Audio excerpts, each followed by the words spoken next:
बिस्मिल्लाहिर्रहमानिर्रहीम, अस्सलाम वालेकुम। बच्चों, हम प्रॉब्लम नंबर 10 की बात करते हैं। बोर्ड पॉइंट व्यू से देखा जाए तो प्रॉब्लम नंबर 10 इम्पोर्टेंट है। इसमें कह रहे हैं 2 point charges 8 microcoulomb and -4 microcoulomb. इनको हम लिख लेते हैं। Q1 जो है वो 8 माइक्रोकूलम है, तो mean 8 into power -6 coulomb. Q2 जो चार्ज है वो -4 माइक्रोकूलम, तो -4 इंटू पावर -6 कूलम। और कह रहे हैं कि are separated by distance of 10 centimetre. मैंने इसको डायग्राम में भी वैसे स्केच किया है। ये Q1 चार्ज है, ये Q2 चार्ज है, और इन दोनों के दरमियान में देखें सेपरेशन R मैंने इसको सिंबल दी है, वो 10 सेंटीमीटर है। At what point on the line joining the two charges the electric potential is zero. कहते हैं इन दोनों चार्जेस को ये लाइन ज्वाइन कर रही है ना, इस लाइन के किस पॉइंट पे इलेक्ट्रिक पोटेंशियल ज़ीरो होगा। ये आपको पता है कि जो Q1 हम लोगों ने एज्यूम किया है वो पॉजिटिव चार्ज है और Q2 जो है वो नेगेटिव चार्ज है। अब अगर 2 अपोजिट चार्जेस हो ना, ये वैसे अपने पास बातें नोट कर लें कि अगर आपके पास 2 अपोजिट चार्जेस हों, लेट्स से ये Q1 है, इधर -Q2 चार्ज है। अगर कोई से 2 अपोजिट चार्जेस हों तो उनके कहीं पर भी कोई पॉइंट हो सकता है, इधर हो इधर हो। बस एक चीज़ याद रखनी है कि 2 अपोजिट चार्जेस के दरमियान में in between electric field zero नहीं हो सकता। इन दोनों के इन बिटवीन जो होगा वो पोटेंशियल ज़रूर ज़ीरो होगा। 2 अपोजिट चार्जेस हों तो इन दोनों की जो ये जो दरमियान में लाइन आ रही है, सिर्फ इसकी बात हो रही, ई ज़ीरो नहीं हो सकता बट वी ज़ीरो होगा। लेकिन अगर आपके पास 2 लाइक चार्जेस हों, मतलब दोनों पॉजिटिव हों या दोनों चार्जेस कौन से हो नेगेटिव हों, तो फिर इन दोनों के इन बिटवीन किसी भी पॉइंट पे ई तो ज़ीरो होगा, लेकिन उस केस में वी ज़ीरो की इक्वल नहीं होगा। ये MCQ के लिए भी बातें याद रख लेना।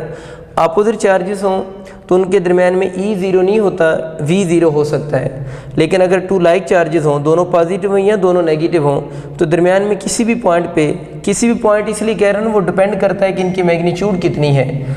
ई ज़ीरो हो जाएगा, लेकिन वी जो होगा वो ज़ीरो की इक्वल नहीं होगा। इसकी डिटेल ऑलरेडी मैं लेक्चर में दे चुका हूँ, बस इस बात को आप लोगों ने MCQ के लिए याद रखना है। अब बच्चे इस क्वेश्चन की तरफ आते हैं। देखिए यहाँ पर जो दोनों चार्जेस हैं वो दोनों अपोजिट चार्जेस हैं और हमें पता है दोनों की मैग्नीट्यूड भी सेम नहीं है, ठीक है। तो अब ये वाला केस बन गया ना, अपोजिट चार्जेस हैं। अब वो पूछ रहे हैं कि हमें ये चीज़ तो कन्फर्म हो चुकी है वैसे कि इनके इन बिटवीन वी की वैल्यू ज़ीरो होगी। उसका क्वेश्चन यही है कि लाइन जॉइनिंग द 2 चार्जेस वो पॉइंट बताएं where electric potential is zero. तो अब मैं आपको ये बता रहा था कि इलेक्ट्रिक पोटेंशियल कहाँ पर ज़ीरो होगा। ये तो कंफर्म हो गया कि अगर अपोजिट चार्जेस हैं तो V ज़रूर ज़ीरो होगा। अब V उस चार्ज के करीब ज़ीरो होगा जिस चार्ज की मैग्नीट्यूड कम होगी। मैग्नीट्यूड साइन डिसाइड नहीं करता, मतलब ये नहीं कह सकते कि ये +8 है, ये -4 है, तो प्लस की वजह से इसकी मैग्नीट्यूड ज़्यादा है, माइनस की वजह से इसकी मैग्नीट्यूड कम है। मैग्नीट्यूड ये नंबर डिसाइड करता है। प्लस माइनस जो है उनसे मैग्नीट्यूड का कोई ताल्लुक नहीं है चार्जेस के अंदर। तो इसमें से उस चार्ज के करीब फिर पोटेंशियल ज़ीरो होगा जिस चार्ज की मैग्नीट्यूड कम होगी। इसकी मैग्नीट्यूड 8 है, इसकी मैग्नीट्यूड 4 है। तो ये जो Q2 चार्ज है ना, इसके करीब मैंने एक पॉइंट P ले लिया है और इस पॉइंट P पे हम अब अज्यूम करेंगे कि दोनों चार्जेस का जो इलेक्ट्रिक पोटेंशियल होगा वो इस पॉइंट पे ज़ीरो हो जाएगा। यानी ये वो पॉइंट है जहाँ पर दोनों चार्जेस का जो नेट पोटेंशियल होगा वो किसकी इक्वल होगा, ज़ीरो की इक्वल होगा। समझ आ गया ना। अगर इन दोनों की मैग्नीट्यूड सेम होती ना, एक पॉजिटिव होता एक नेगेटिव होता, तो फिर ये 10 सेंटीमीटर है ना, तो एग्जैक्टली सेंटर में यानी 5 सेंटीमीटर पे V ज़ीरो होना था। अब यहाँ पर उसके करीब क्यों ज़ीरो हो रहा है, क्योंकि दोनों की मैग्नीट्यूड सेम नहीं है। अगर मैग्नीट्यूड सेम ना हो तो जिस चार्ज की मैग्नीट्यूड कम होगी ना या स्मॉल होगी, उसके करीब जो होगा वो V की वैल्यू क्या होगी, ज़ीरो होगी। तो यहाँ पर मैंने एक पॉइंट P ले लिया है इस चार्ज के करीब जिस पॉइंट पे V की वैल्यू ज़ीरो आ रही। V यहाँ पर कौन सा है, इन दोनों चार्जेस का नेट पोटेंशियल है जिसको मैं V से डिनोट कर रहा हूँ, वो इस P पॉइंट पे ज़ीरो होगा। Q2 चार्ज से उस P पॉइंट के डिस्टेंस को x अज्यूम कर लेते हैं, यानी Q2 चार्ज से वो पॉइंट जहाँ पर हम नेट पोटेंशियल ज़ीरो ले रहे हैं उसका डिस्टेंस x है। Q1 चार्ज से अगर उस P पॉइंट का डिस्टेंस लिखना हो तो टोटल डिस्टेंस R है ना, इसको आपको ये वाला डिस्टेंस चाहिए, तो इस R में से यानी 10 में से x को माइनस कर दो, तो उस P पॉइंट का Q1 चार्ज से जो डिस्टेंस बनेगा वो 10 माइनस एक्स है, ठीक है। Q1 चार्ज के P पॉइंट से डिस्टेंस 10 माइनस एक्स और माइनस Q2 चार्ज का इस P पॉइंट से डिस्टेंस हम लोगों ने x एज्यूम किया है। तब हम इस P पॉइंट के बारे में लिख लेते हैं। तो देखिए बच्चे, मैंने लाइन लिखी है कि let at point P electric potential due to both of charges is zero, ठीक है, इज इक्वल टू जीरो, यानी दोनों चार्जेस की वजह से इस पॉइंट P पे इलेक्ट्रिक पोटेंशियल जीरो आ रहा है। तो अगर हम इसका इलेक्ट्रिक पोटेंशियल V से डिनोट कर रहे हैं तो इक्वल टू लिख देंगे V1 प्लस कौन सा है, V2 हो जाएगा। V1 पोटेंशियल किसकी वजह से होगा, Q1 चार्ज की वजह से, और V2 होगा Q2 चार्ज की वजह से। इसमें हमें पता है कि P पॉइंट अगर हम ले रहे हैं तो P पॉइंट पे V की वैल्यू तो ज़ीरो हो जाएगी, तो V आप लोगों ने ज़ीरो पुट कर देना है। इस वजह से V यानी इलेक्ट्रिक पोटेंशियल का फार्मूला वैसे मैं लिख रहा हूँ आपको याद करवाने के लिए, KQ/R होता था ना। इलेक्ट्रिक पोटेंशियल का फार्मूला KQ/R होता है। R उस पॉइंट का चार्ज से क्या होता है, डिस्टेंस होता है जिसका पोटेंशियल कैलकुलेट कर रहे हैं। तो V1 अगर हम इस चार्ज का पोटेंशियल यहाँ पुट करना चाहें तो इस चार्ज की मैग्नीट्यूड किससे डिनोट हो रही, Q1 से, ये Q1 है ना, और इसका इस P पॉइंट से डिस्टेंस जो बन रहा है वो 10 माइनस एक्स है। तो अगर मैं इसमें V1 की वैल्यू पुट करूँ तो V1 का फंडा क्या बनेगा, KQ1 डिवाइडेड बाय आपके पास नीचे क्या आ जाना चाहिए, 10 माइनस एक्स, क्योंकि नीचे उस पॉइंट का जिस पॉइंट पे पोटेंशियल आप कैलकुलेट करना चाह रहे हो उस चार्ज से उसका डिस्टेंस होता है। तो डिस्टेंस यहाँ पर 10 माइनस एक्स है, प्लस अगर हम इस दूसरे चार्ज की बात करते हैं V2 की तो Q2 ओवर, अब देखिए Q2 का डिस्टेंस कितना बन रहा है, Q2 का वहाँ से जो डिस्टेंस बन रहा है वो आपके पास किसकी इक्वल आ रहा है, x की इक्वल आ रहा है। तो आप लोगों ने इस इक्वेशन में एक तो इस P पॉइंट का पोटेंशियल जीरो पुट कर दिया है और इसका पोटेंशियल भी इस पॉइंट पे लिखा है, इसका पोटेंशियल भी लिखा है। एक चीज़ याद रखना है कि इस बात का ये मतलब नहीं V ज़ीरो होना चाहिए कि इसका इस पॉइंट पे पोटेंशियल ज़ीरो है। इस पॉइंट पे V1 भी ज़ीरो नहीं है, V2 भी ज़ीरो नहीं है, लेकिन उन दोनों का जो सम है ना वो किसकी इक्वल आ रहा है, ज़ीरो आ रहा है। ये मैंने लिखा है ना V1 प्लस V2, V1 और V2 तो दोनों नॉट इक्वल टू ज़ीरो हैं, लेकिन इन दोनों का जो सम आ रहा है वो आपको बच्चों किसकी इक्वल आ रहा है, ज़ीरो की इक्वल आ रहा है। अब बच्चों आप इस टर्म को इस साइड पे शिफ्ट कर दें, उधर प्लस और इधर आकर माइनस हो जाएगी, minus KQ2 divided by x is equal to KQ1 over 10 minus x हो जाएगा, ठीक है।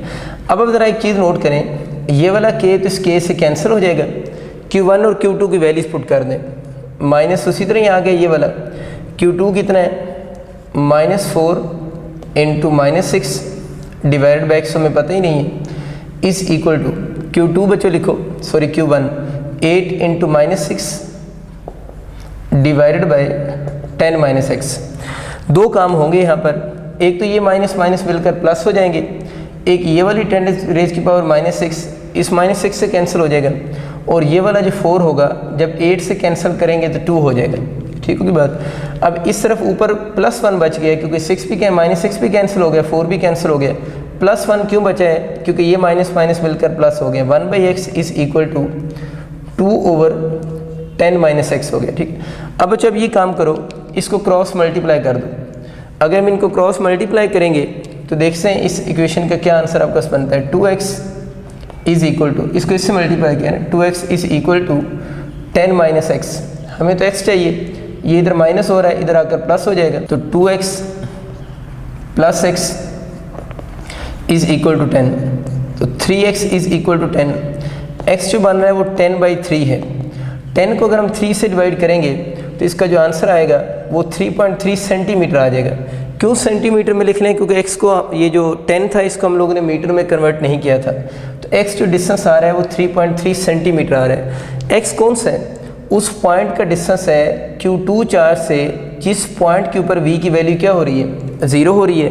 तब जब आंसर लिखेंगे उसको यूँ लिखेंगे कि distance of point P from Q1, यानी distance of point P from Q1 की बजाय पहले हम Q2 का लिख लेते हैं ना, कि distance of point P from Q2 वो किससे शो हो रहा है, x से, और x हमें यहाँ से समझ आ गया है वो 3.3 सेंटीमीटर आ रहा है।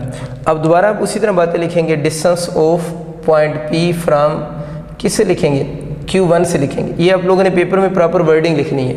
उसका डिस्टेंस जो बन रहा है Q1 का इस पॉइंट P से डिस्टेंस तो 10 माइनस एक्स है, तो इसकी जगह पर 10 माइनस एक्स हो जाएगा।